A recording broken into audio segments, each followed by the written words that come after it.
It's time to take off your clothes, enjoy clothes-free living, and join us for Naked, Nudists, and Naturists.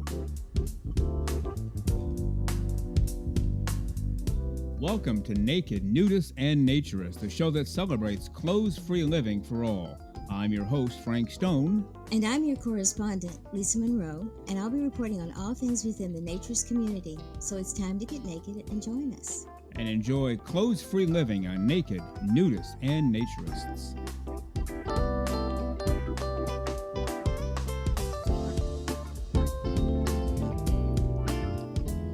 Well, greetings and welcome into Naked, Nudists, and Naturists, episode 97. Really glad that you are with us today. We've been waiting 167 hours for you to come back, and here you are, fully clothes-free, fully smiling, just like Lisa Monroe when she pops in here. And you are ready to go. We are ready to go for episode 97. Time to come in. The pool is great. The hot tub is fired up. The grill is going full bore. Every possible meat you could imagine is on there. Fruits and vegetables off to the right. Cold drinks off to the left. Hot drinks, including espresso, inside. But, you can get an iced espresso as well. So lots of choices around here. Cigar bar in the back left corner of the pool area. We have plenty of towels. We have plenty of extra suntan lotion, plenty of extra chairs. And even today, we didn't provide this for you, but we have extra sun and extra warmth. So come on in and let's enjoy this next hour together, celebrating clothes-free living for all of the right reasons. And do you know what today is? Saturday, May 3rd. It is World Naked Gardening Day. How about that?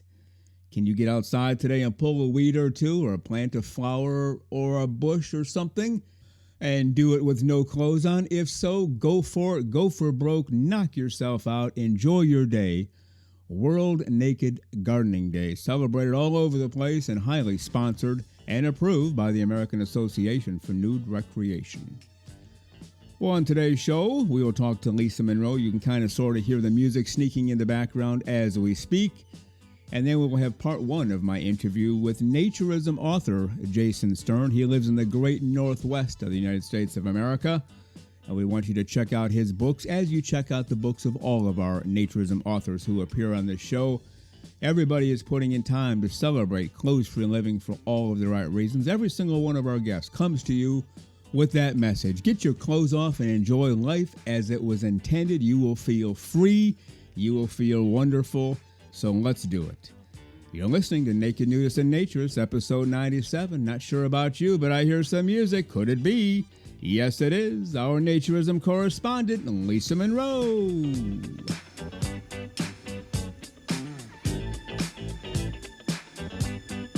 And here she is, the one and only, the completely clothes-free, completely smiling, our Naturism correspondent, Lisa Monroe. Good morning, Lisa. How are you today? I am doing fantastic this morning. Frank, how about you? Not bad. Was that just the right amount of gusto, or did I overdo it again when bringing you in?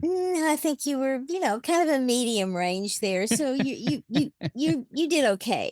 Okay. So I didn't overdo it. I didn't underdo it. So you're in pretty good shape for the rest of the show. I'm perfectly fine for the rest of the show. All right. Hard to believe, episode 97, which obviously, because we're both whizzes at math, 100 minus 97. 100 minus 97 is 3. We only have 3 weeks to go, which actually means only 2 more shows before we get to episode 100. Can you believe that?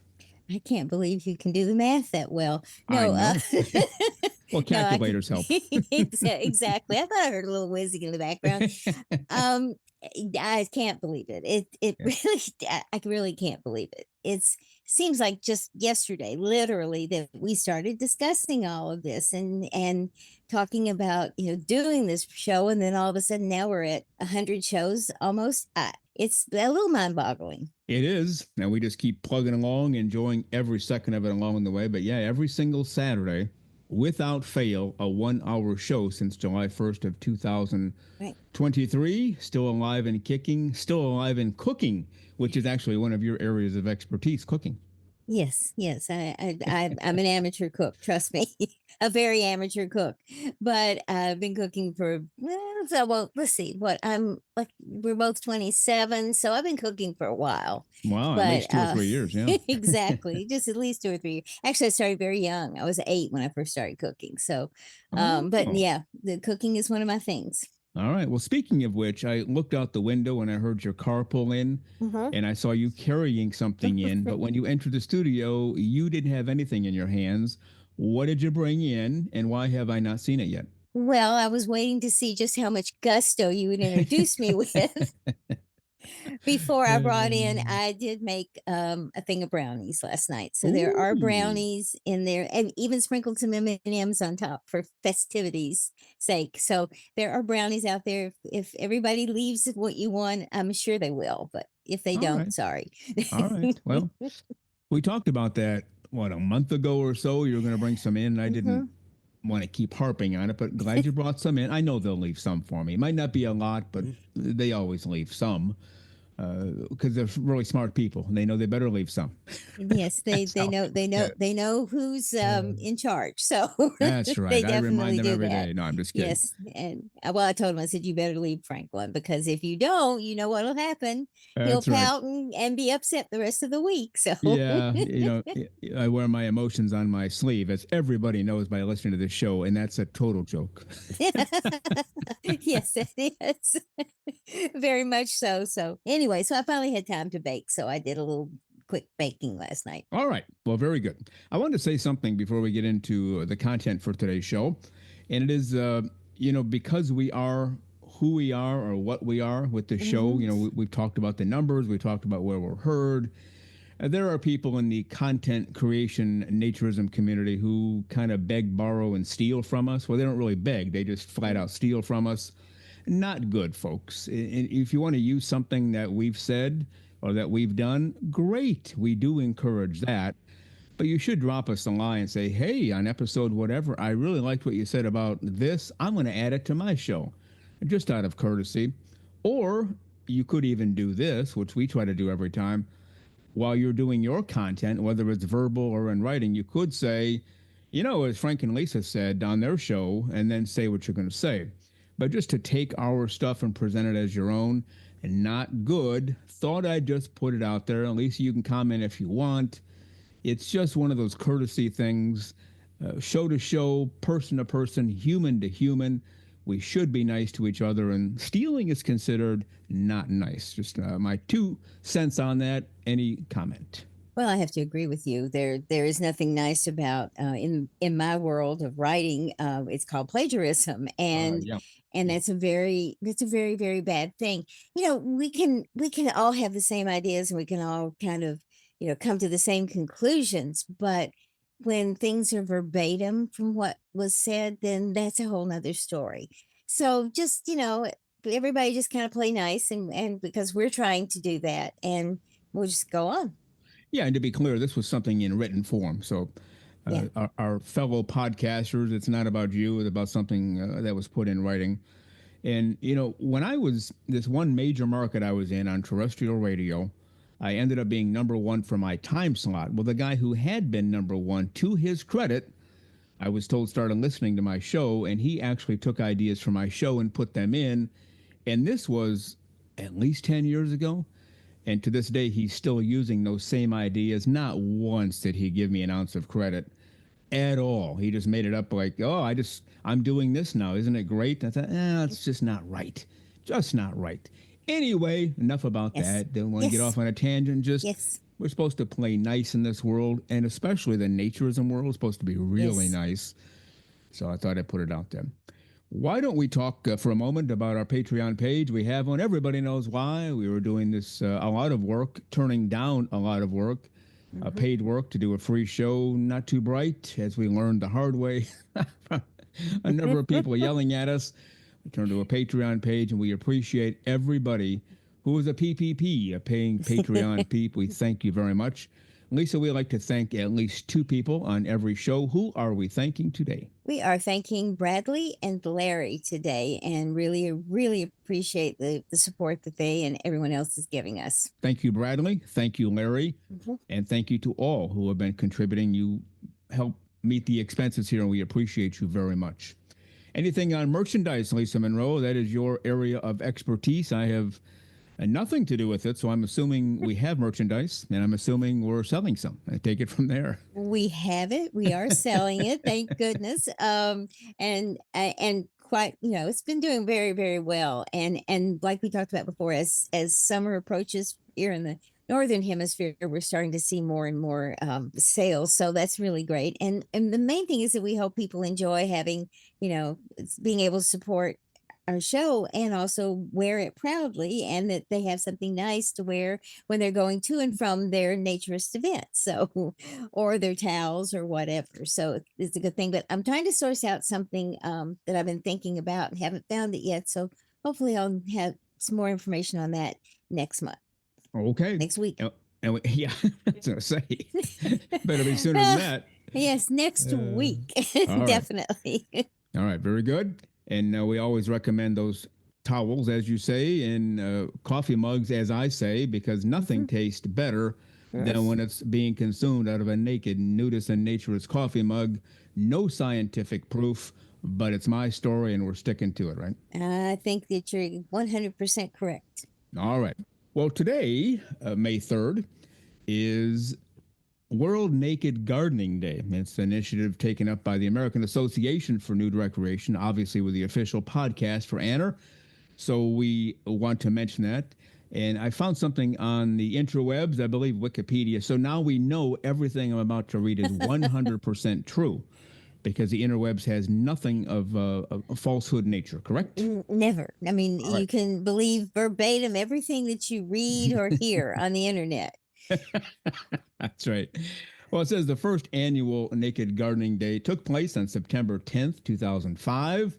In 2007, the event date was moved to the first Saturday in May, which is today. As of 2018, the event still takes place on the first Saturday in May. In 2018, however, the New Zealand Naturist Federation adopted the last weekend in October as World Naked Gardening Day. This date was deemed to be better suited to the climate of the Southern Hemisphere. In Canada, the first Saturday in May can be pretty cool for naked gardening, so an alternative date of the first Saturday in June was suggested as the Naked Canadian Gardening Day. And if you don't mind, can you take over from there? I certainly can. According to NBC's Today, WNGD has become an annual tradition that celebrates weeding, planting flowers, and trimming hedges in the buff. While it is linked to a movement of nudists who promote wholesome and unashamed acceptance of the human body, the day is meant to be funny, lighthearted, and non-political, founders say. Organizers assert that besides being liberating, nude gardening is second only to swimming as an activity that most people are ready to consider doing nude.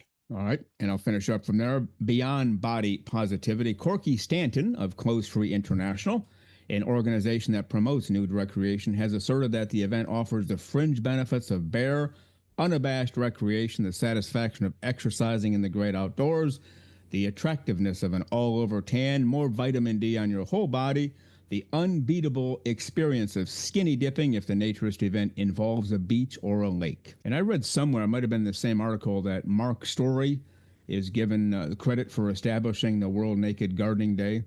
I believe he's an author, and I know he's kind of sort of running the Naturist Society Foundation right now. And so hats off to Mark, hats off to Corky, hats off to everybody. Obviously, hats off to the American Association for Nude Recreation for celebrating today, World Naked Gardening Day. Any naked gardening within the last week or so for you, Lisa Monroe? Well, I do have like lots of plants and stuff. So absolutely, if you can sneak out and go outside without being dressed, it's a really fun thing to do. And I've been in a situation where I live somewhere where I could do that freely, walk out even around the house and do that. And it is wonderful feeling to just be out with the sun beating down and tending to the garden, so to speak. So hats off to who started this, and hats off to everybody who gets out and does a little naked gardening today. Yeah. Now, I've had a little bonus. I have a house on each side of me. Hmm. And if I wander around naked outside beyond the pool area, I can be seen from either home. Doesn't mean I am seen. It just means they could see me from their windows. Hmm. Well, one of the houses is vacant because the lady has moved away and it's for sale. The other home, the lady is gone, vacation or wherever she went. So guess who was doing some naked gardening this past week? Good for you. Yes.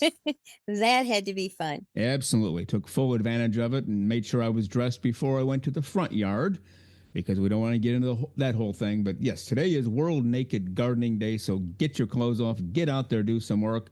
But as we always say, be responsible and be careful, right? Absolutely. Do you have to be? And just remember, you don't want to have the police helping you garden. Okay. That's right.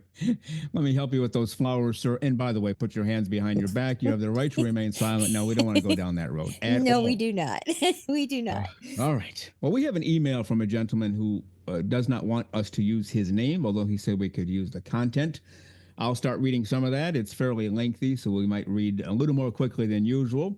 Hi, Mhm. Frank. I've been binge listening to your podcast this week and thought I'd share my story, even though I'm just a part time nudist. Back in my early teens, I saw the movie The Blue Lagoon. Aside from Brooke Shields, the thing about the film that got my attention were the underwater swimming scenes.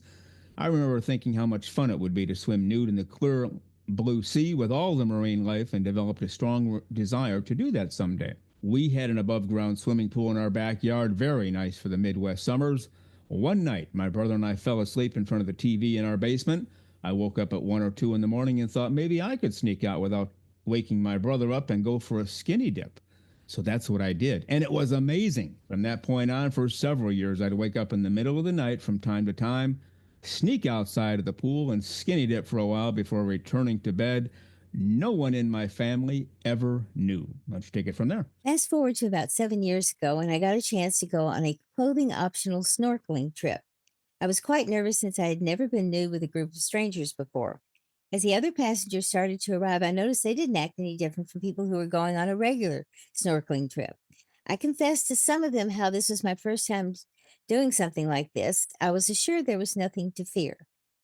Once at the dive site, everyone peeled off their swimsuits, including me, and got their snorkeling gear on. I jumped in and swam around a bit looking at the fish and coral, and I thought, wow, I'm actually doing this. I'm in the Blue Lagoon. That's right. It was life changing. All the other passengers were super friendly and acted no different than if they kept their swimsuits on. There were stops at a few different places, including a couple of beaches. Definitely a why didn't I do this a long time ago day. At one of the beaches, I joked with another passenger how it was obvious that I was the new guys. Everyone else was tan from head to toe, and I wasn't. Their response was simply, no judgments here. Any apprehension I had about being nude around nudists disappeared after hearing that. Yeah, very well said. And then the next day, I went to a nude beach with my gear and went snorkeling there. Again, it's an amazing sensation. More recently, I've gone nude snuba diving several times. That's the most awesome thing I've ever done. I go to a local lake from time to time with my gear and snorkel naked, even though there's not much to see. I really enjoy it as well as lying bare in the sun. Feel free to share this on your show if you'd like, but please don't use my name. So, Bob, we won't use your name. No, I'm just kidding. His name is not. No. Just made that up, and we appreciate that email very much. And however you discover being nude is the greatest feeling ever, we fully support it. He saw it by watching a movie. Like, hey, that actually looks like fun, and then he was able to do it. Now does it as often as he can. How about that? I think it's fabulous. And I think we should go snuba-ing. I Yeah. really like that word. I've been scuba diving. Snuba sounds more fun. Oh, you have been scuba diving? Yes, yes. Oh, Years ago, I took lessons. I did a little bit in the Caribbean a few times, but it was oh. fun, but just haven't had the opportunity for a long time. Well, here we go again. A few weeks ago, whenever it was, you announced you prefer a certain kind of coffee with a French name from New Orleans. Now you're announcing you go scuba diving. I have the coffee that's for sale, and occasionally I'll find someone to play a game of chess with. I think we lead two different lives. It does appear so, doesn't it? You should join in the fun and Uh, frivolity that comes with scuba diving, and sharing interesting coffees. I mean, seriously. Was this clothes on or clothes off? Oh, this was close on, Ah, unfortunately. darn it. However, there were opportunities to go naked swimming there, Okay. and I did a couple of times, but the scuba trips were all closed, unfortunately. All right. Well, we're going to hook you up with Blaney and Steve at Playa Sonorisa. They have nude scuba diving there. So Yes, maybe they one of these do. days we'll get you there. How about that? Oh, that would be fun. You could Yeah, join me, and you could learn how to scuba dive. absolutely. All right. Well, we thank that gentleman for his email. We got one from Rick from Kick Ass Nudist. We had him on the show a few weeks ago. And he starts off just a quick note of thanks for having me on your show. Here is what I shared via my social media sites today. Wishing you a great naked day. And if you don't mind, can you read that first paragraph? I certainly can. Wow, what an amazing week it has been. First, I would like to thank Frank Stone and everyone associated with the Naked Nudist and Naturist podcast.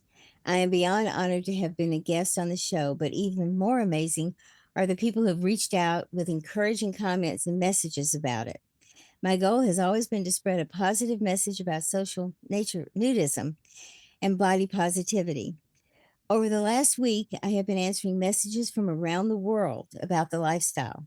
Frank, please know your podcast is heard far and wide, and the message is getting through. From someone in the UK who is now looking to make plans to travel to Florida to experience a nudist life, to a couple from Indiana who will be making their first trip to a nudist resort they booked for May.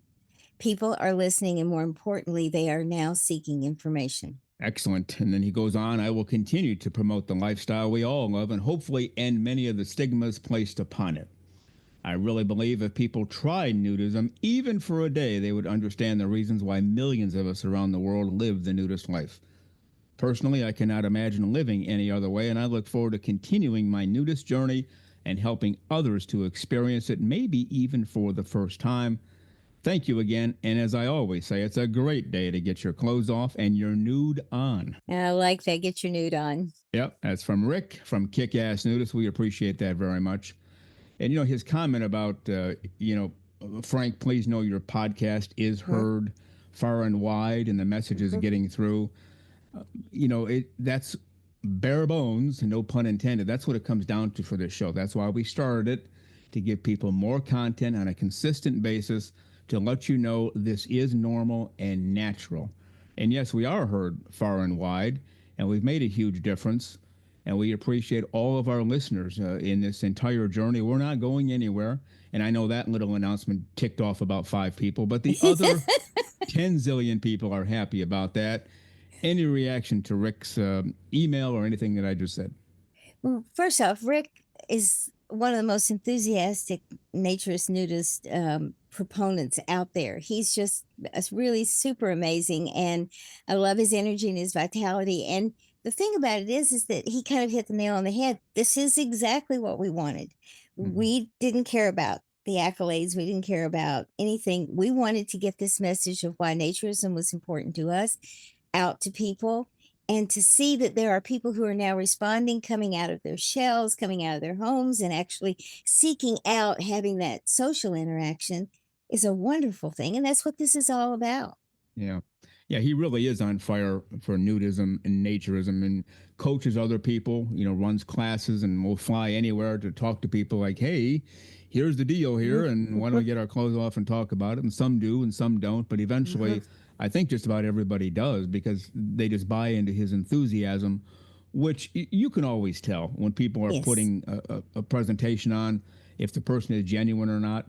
Rick is, I don't want to say he's 100% genuine, because that seems like I'm shortchanging him. He's 1,000,000,000% totally genuine, isn't he?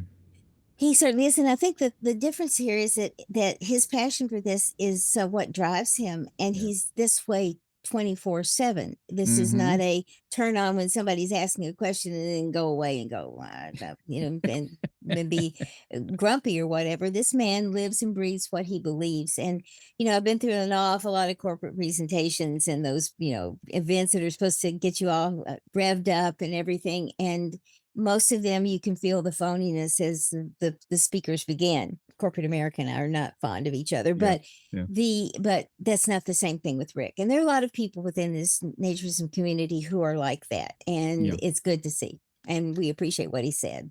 And he does it for all the right reasons. He's Yes, not he here to does. make a zillion dollars to be famous. It's just this works. I think Mhm. it's the best thing ever.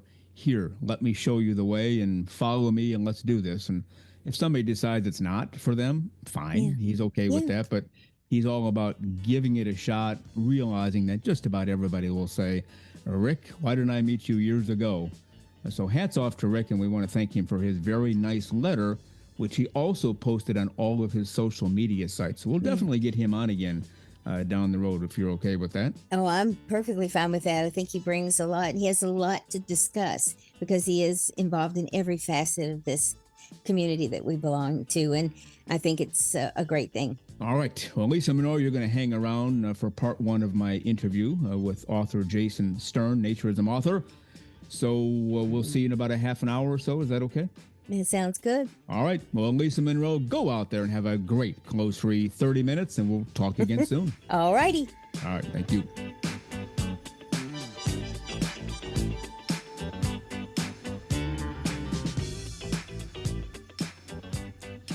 The very terrific Lisa Monroe as she goes dancing out of the studio, either to make yet another phone call or refill her naked nudist and naturist coffee mug once again.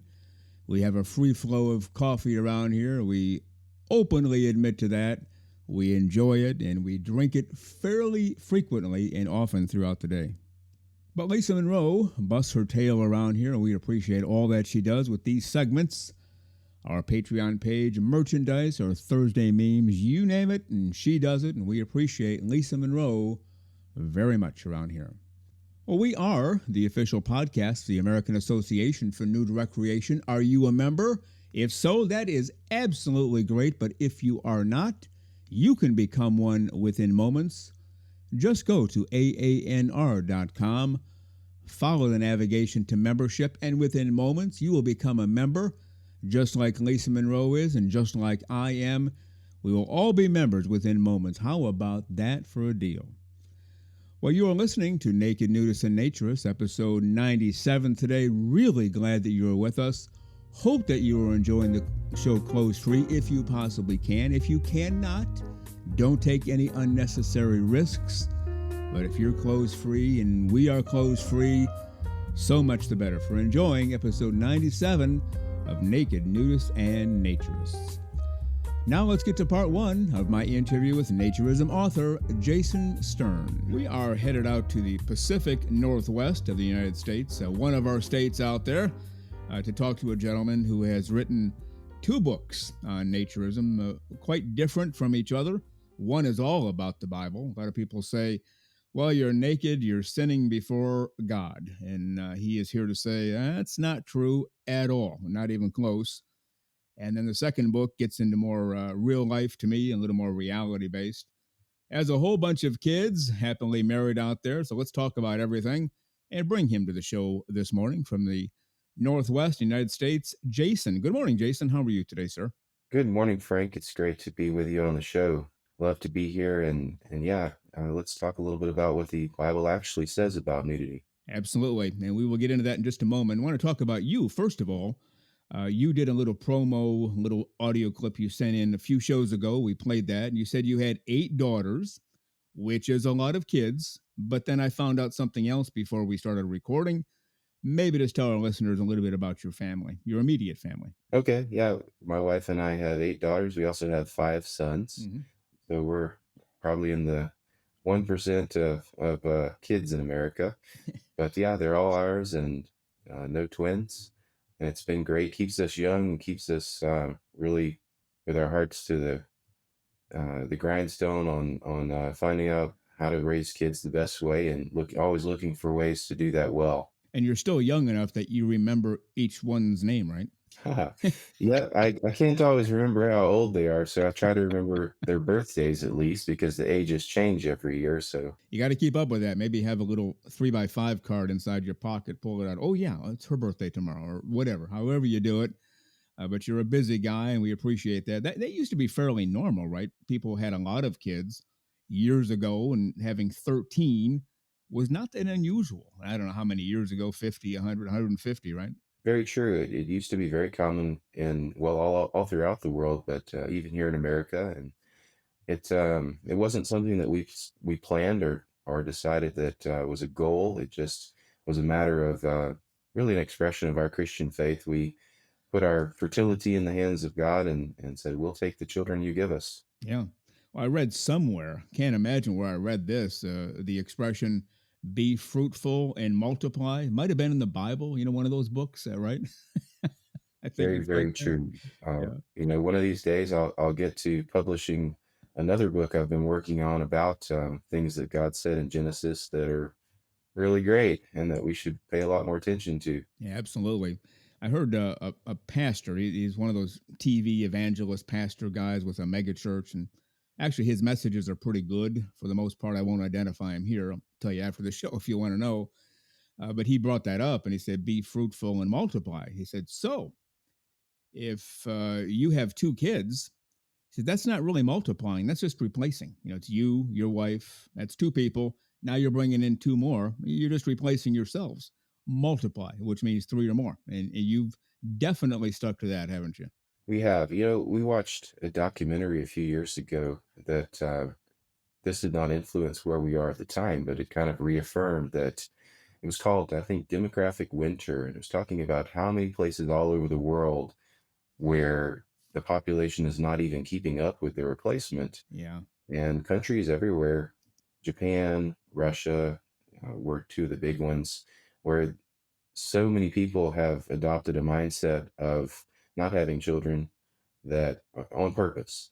I'm not talking about people who can't, Right. but that mindset has gotten so ingrained in the culture that they're not replacing people at all, and they're losing population, and the countries are dying. And they're actually incentivizing now, just begging people to have children, giving them bonuses or time off of work or special holidays because the populations are aging and there aren't enough babies being born to support things that need to be done in government or public works or really just anything. Yeah. Yeah, I did read about Japan. That seems to be a very serious issue over there. Obviously, a much smaller country, so they can't afford a whole lot of loss, but they are losing quite a bit. So I don't want to say they're in a state of panic, but maybe some people are, especially the government officials. Like, hey, we're running out of people here. Yeah, Germany is in a situation like that as well. Now that I think about it, their former Chancellor Merkel said once that in 50 years, Germany will not be a German nation; it will be an Arabic nation because their immigration population is, well, they're the ones that are having children. So Germans aren't having as many kids.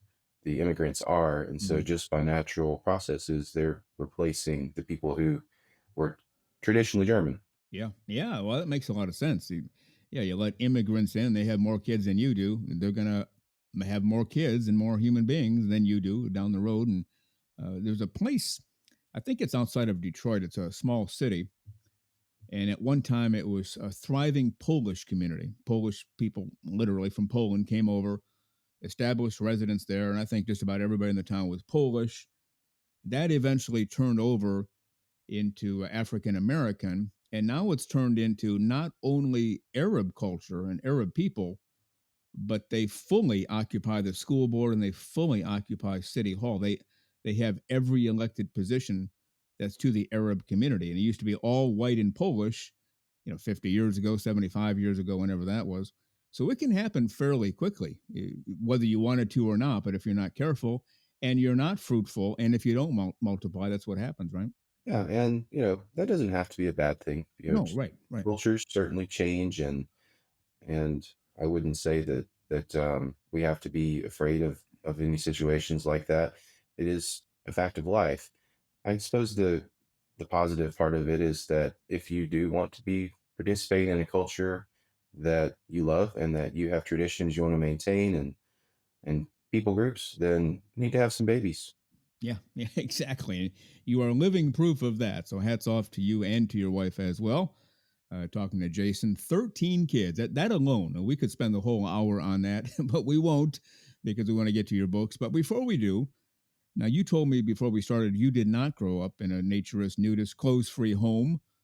So, how did you find this? How did you discover, hey, this whole clothes free living thing is a pretty good thing, and I, Jason, am going to adopt it? How did all this come to be for you?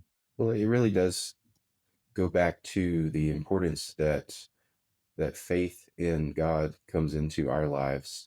This was an outgrowth of that. So I was not raised in a naturist home, but I was raised in a home that placed a great deal of importance on pursuing God and Jesus Christ of Scripture through the study of Scripture and understanding and actually walking out our faith in a real way and in a powerful way.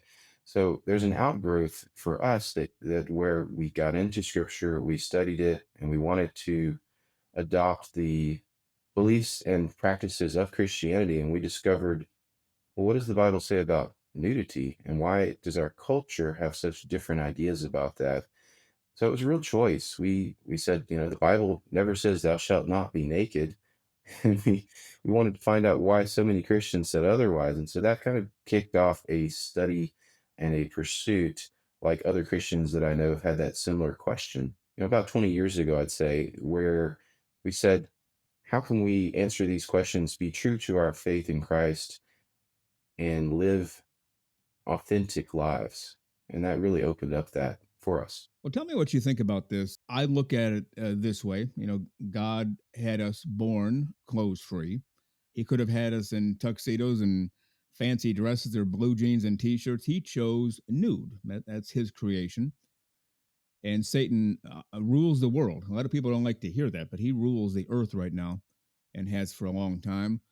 And if that's what God wanted, well, Satan wants the opposite. So let's get them not only in clothes, but let's drain their bank accounts too. And they got to have the designer clothes, the latest fashion. You bought that last week, but now it's old. You got to buy something new. And everybody's just spending a lot of money on a lot of clothes. And we've gotten totally away to the point now we think being naked is wrong. Do you think I'm reasonably on the mark with that or not? Well, I've had a lot of discussions with Christians who believe that because of the idea that, well, yes, of course God made us naked, and of course that was the original plan, but we don't live in that reality. We live in a fallen world. We live in this place where there's sin and lust and problems, and we can't be that way now, so we need to cover up. That doesn't do it for me, Right. because I think that mindset might have existed before Jesus, but it shouldn't after.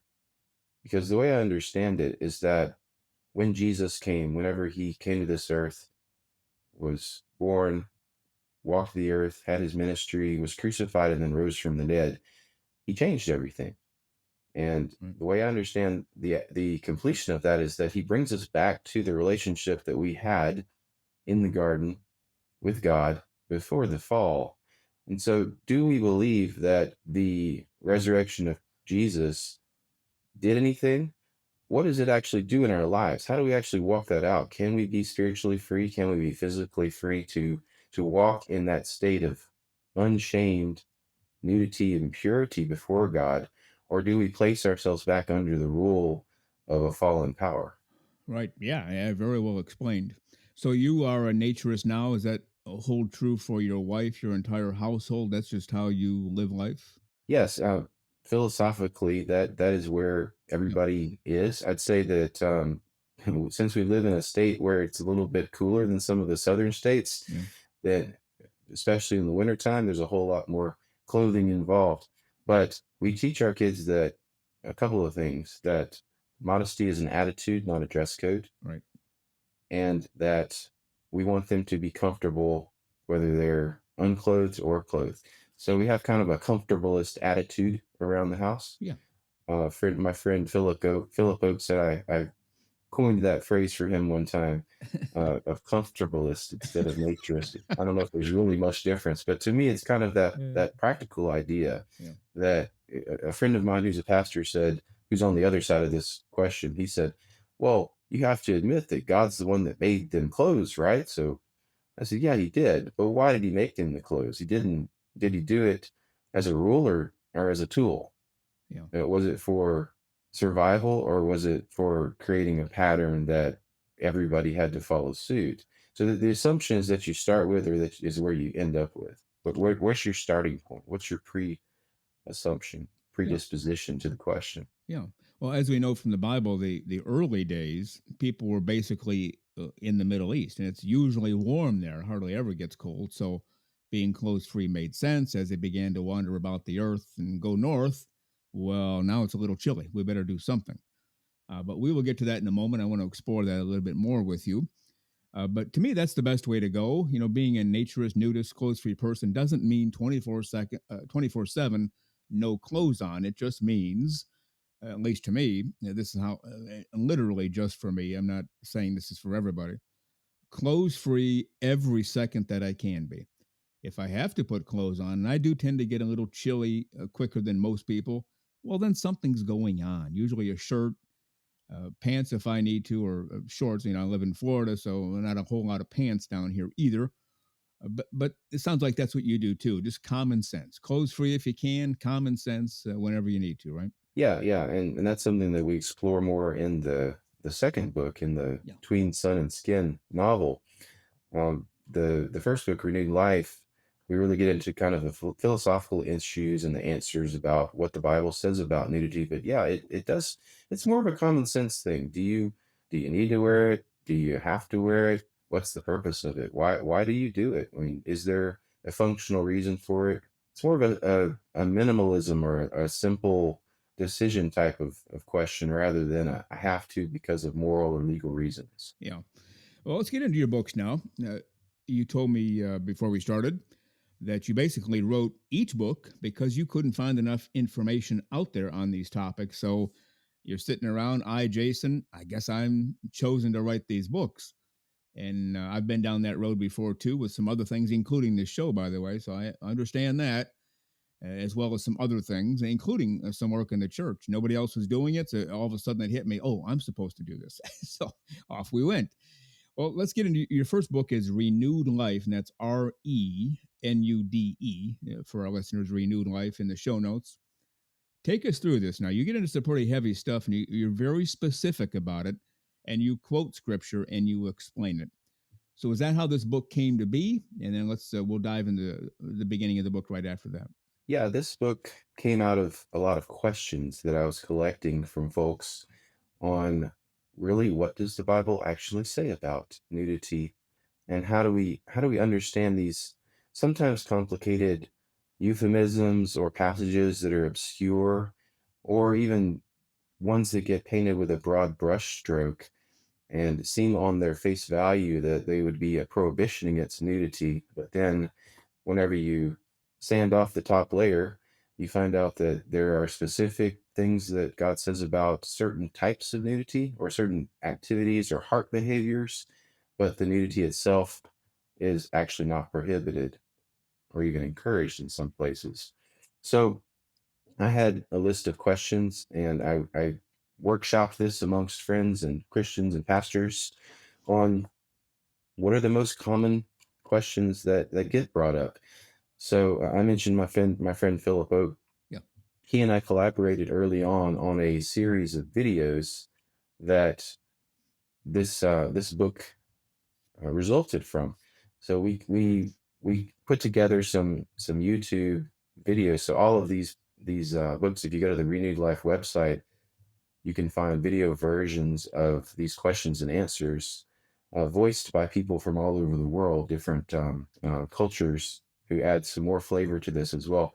But we wanted to get into what the Bible defines nakedness as, Mhm. and then go into specific scenarios and specific verses that are troubling, but also wanted to do this at a third grade level. So this is kind of an introductory book to people who have these questions. It's not a really scholarly work because there are scholarly works that are wonderful out there. Mhm. Well, you talked about, and this is fairly early on in the book, there are a lot of ways the Bible talks about people being nude, just conducting life nude, not in a sexual way at all, but you have to read between the lines and spend some time on it to figure it out. Because it doesn't say he was naked as a jaybird as he did whatever. But you quoted one. This is from John, looks like 21, 3 through 7, talking about Peter was fishing, and he was fishing with his clothes off because that's what people did. They wore a coat or a robe and took it off when they were doing physical tasks so they didn't get it dirty or ripped or whatever. and it says he wrapped his coat around himself. Well, people are probably thinking, yeah, it must have gotten a little chilly. He threw a coat on. No, he had no clothes on. And for whatever reason, he had to put his coat on or whatever he was wearing there. That happens a lot in the Bible, doesn't it? It sure does, and that's a great example even from the New Testament times, which is thousands of years after Yeah. Genesis. Yeah. I mean, quite a long time. So we're talking about most of Earth's history has gone by, and people are still just normally, naturally naked, doing the things that they do on their daily lives. Yeah. So yeah, Peter, and I think it's kind of funny because if you look at the modern translations, and I have going through all the different ones, there's a sanitization for our modern sensibilities that happens a lot of times in modern English translations where words get used and chosen on purpose to make it sound like certain things. But then you go back and look at the original Greek or the original Hebrew, Mhm. and you find a much more basic and real people words, I guess. So yeah, Peter he didn't put on his outer coat or his outer cloak or his extra garments and go jump into the water. He put on the one outfit that he had on the boat with him, Yeah. and he jumped in and swam to visit Jesus, who was on Right. the shore after the resurrection. Why did he do that? Because clothing was very valuable. Most people only had one Yeah. outfit. Yeah. Right. They had a robe. Sometimes they had an outer robe and an inner robe, and they could wear one when it got a little colder, but not everybody did. Depending on your social strata of society and how much money you had, how much you had to invest. But one of your previous guests, Chris with Mudwalkers, Mhm. pointed out recently that having your outfit, your clothing was kind of like your car. It had the value because it was handmade. Yeah. Everything was handmade in those days. Whenever the soldiers gambled over Jesus's clothing, it's because it was incredibly valuable. Mm-hmm.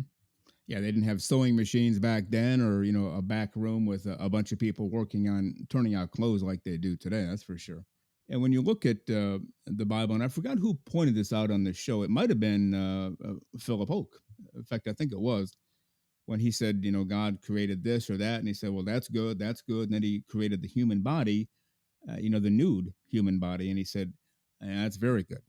And I think that's in your book as well. So God was well pleased with his work making the nude body, yet we go around hiding it. Because again, goes back to what I said, and I think you agree, Satan has put that in our head. Hey, hey, hey, it doesn't matter what God said or what God did. You got to keep that covered up or you're sinning. Total lie, isn't it? If I can go, I'll go a little bit Bible nerd here for a second. Yeah. We won't stay there for too long for That's people who aren't interested in that kind of thing. yeah. But I think that there's something that we miss because, I was talking about kind of sanitizing the text. Some of it, it's not an intentional thing, but it's a simplification a lot of times. There are other words, like you've probably heard that in the Inuit language, there's a whole bunch of words for snow. We have snow, but they have specific types of snow that they talk about. And in our culture, because we're more south than the icy areas, we don't need that. In the Bible, there are multiple words for naked. Mm-hmm. And in our culture, because it's been so far removed and clothing has been a thing for so long, it's such a major part of our lives, we haven't needed more than one. But when you actually look at what the Bible says in those words for naked, they mean different things. In Genesis, there's actually three different words that you could use in the Hebrew, and they mean certain things. There's one that's arom, and that means innocent nakedness. Mm-hmm. So basically, naked as created. Right. That's what's being talked about with Adam and Eve there.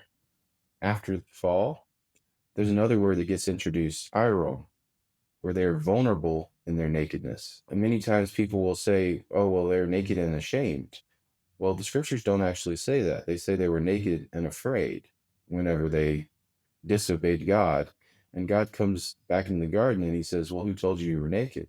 The thought that, okay, well, what does that mean? I mean, if they're not ashamed and all we have is this word naked, well, if we go into the Hebrew, we find that this particular word that was used was saying that they were vulnerable. Well, that brings a whole different color to it because it tells us that they felt, well, vulnerable. They felt like they were in trouble. They had done something wrong. They knew it. And the last thing that God said is, if you do this, it'll be the day that you die. take your lives Yeah. if you disobey me. And so Adam tells God, well, we were naked and we were vulnerable, not ashamed. God didn't shame them and they didn't feel bodily shame at that time. They felt afraid. They went from innocence to, I can't protect myself. And that's a very important distinction. Yeah, yeah, no, very well said. As we go along in your book, the chapter I'm looking at right now, Bathsheba tempted David, and you have an objection. David, of course, was the king of Israel, man after God's own heart. And your objection is men have uncontrollable lust at the sight of a nude woman. Well, if you ask most people in society, they'll say, yeah, I got to keep covered up or these 10 guys down the street will be, knocking at my door or whatever. And I suppose there's some truth to that, but I've also seen the same kind of lust at the grocery store, the post office, the wherever. If you're a lustful person, you're going to lust after other people, whether they have clothes on or not. And then you talked about, well, I guess we're supposed to believe this Bathsheba was, some kind of a hot babe, naked as a jaybird down by the water, taking a bath, which, by the way, everybody did. This wasn't just clothed society. And then one woman decided to get naked and kind of tantalize the neighborhood. She was doing what she did all of the time and what David himself probably did and what everybody did. Anything you want to add to that when we talk about Bathsheba tempting David and the whole lust thing going on? Sure, absolutely. I think definitely Bathsheba has gotten a bad rap here. Yeah. The Bible doesn't ever put any guilt on her for being nude or for bathing on, in this case, it was her rooftop, which was the common place that you would go and take care of your daily rituals. In this case, she was even taking a ritual bath, a cleansing bath after her monthly menstruation, and she was going through a process that was very normal. She was doing this ritual bath, but it would have been the same place that she would have normally taken a regular bath, and that's what people did. In those days, the rooftop area of somebody's house was kind of like, well, it was like their patio, and it was also like the place where they would relax and spend the cool part of the day and do just things that were normal in their lives. So the rooftops, I'm sure when David looked out, there were people all over the rooftops everywhere and doing their things. There could have been plenty of people who were taking baths at that time of day, and he happened to see her. The Bible points out that David, it's very kind of a funny way that it starts out. It says that David was on the rooftop at the time when kings should be at war. Mm-hmm. Well, the rest of his troops were out on the battlefield, and King David was back at the palace getting in trouble. And so he shouldn't have been there. But it was not a situation where biblical nudity or was a problem. That was common. A nude body doesn't cause sin, a sinful heart does. Mm-hmm. So David was in this situation where he was bored. He was not where he was supposed to be, and he was spending time being unproductive, like is so easy to do in our modern age as well. But that's not a new thing. Our hearts can get distracted and can get easily swayed into sinful behavior. So Bathsheba's nudity was not the problem here. It was David's heart.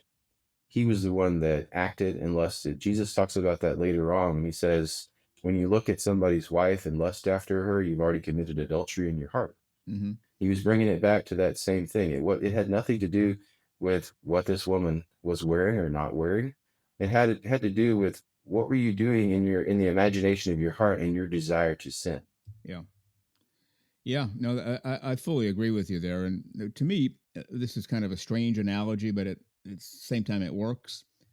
If you're driving by a bank, most people don't get the sudden urge to hit the brakes and go in and rob the bank, and then blame it on the fact that the bank had money. Well, they had money; it was there, and so I had to take it.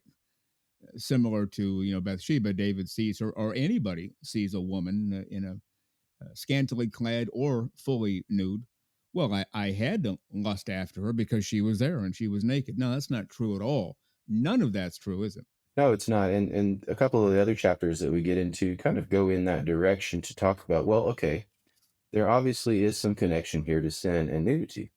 Because, and a lot of people will jump that shark and go right to it and say, well, obviously, if you're naked, it's all about sex and it's all Yeah. about lust. Yeah.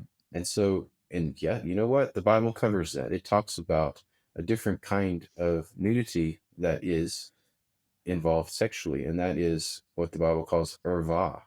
That's whenever you have sexual shame associated with nudity. We see that with a situation early in Genesis with Noah and his sons shortly after the worldwide flood. Mhm. We also see that in the law in Leviticus. We talk about that in a little more detail about what it means to uncover someone's nakedness. There's a lot of euphemisms in the Bible. Yeah. And, well, somebody who was reading that uncritically might come to that scripture and hold it up and say, aha, the Bible says if you uncover your sister's nakedness, or if you uncover your sister-in-law's nakedness or your mother's nakedness, well, then that's sin. So if you see your mom or your dad or your aunt naked, well, you've committed sin. Well, Yeah. right? Well, Yeah. no. Yeah. In fact, it doesn't mean that. It says if you uncover their nakedness, that is a euphemism for sexual relations. It doesn't have to do with sinful nudity. It's not that innocent nudity that we talked about in early Genesis, or even that vulnerable nakedness. It's talking about having a sexual relationship when nude. So if we only had those words still in the scripture, it might make things a lot more simple for readers.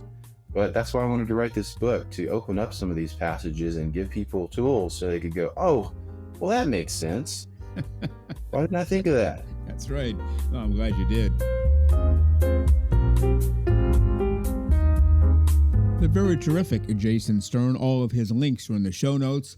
And we appreciate all that Jason Stern has to say through the written word in regard to naturism. And on next week's show, which will be episode 98, part 2 of my interview with Naturism author Jason Stern. And before we legally, officially, and otherwise head for the hills for the weekend, let's bring back Lisa Monroe. Welcome back, Lisa Monroe. Thank you. Good to be back here at the end of the show. And if you notice, I have a brownie for you. Did not want you to miss out. I see it. It's slightly out of my reach for now, which is probably a good thing. But thank you for saving one. Did you have one of your own brownies? Can you confirm they're as delicious as always? Well, I did not have one today. I did have one last night, and they are good. Yeah, I will admit that. It's good. How can you be bad with chocolate? Seriously. You did have one, which is important because if somebody brings you baked goods and you say, hey, how are they? Oh, I didn't have one. Why don't you have one first? Then I get a little suspicious, you know? Oh, well, you might be onto something there. But anyway, if you're not nice, I may play that ploy for you. And it may be the Lisa show. No. Not yet. I've seen too many movies at 3 a.m. where, here, why don't you have a drink? And Yes. they do, and that's the end. They're gone.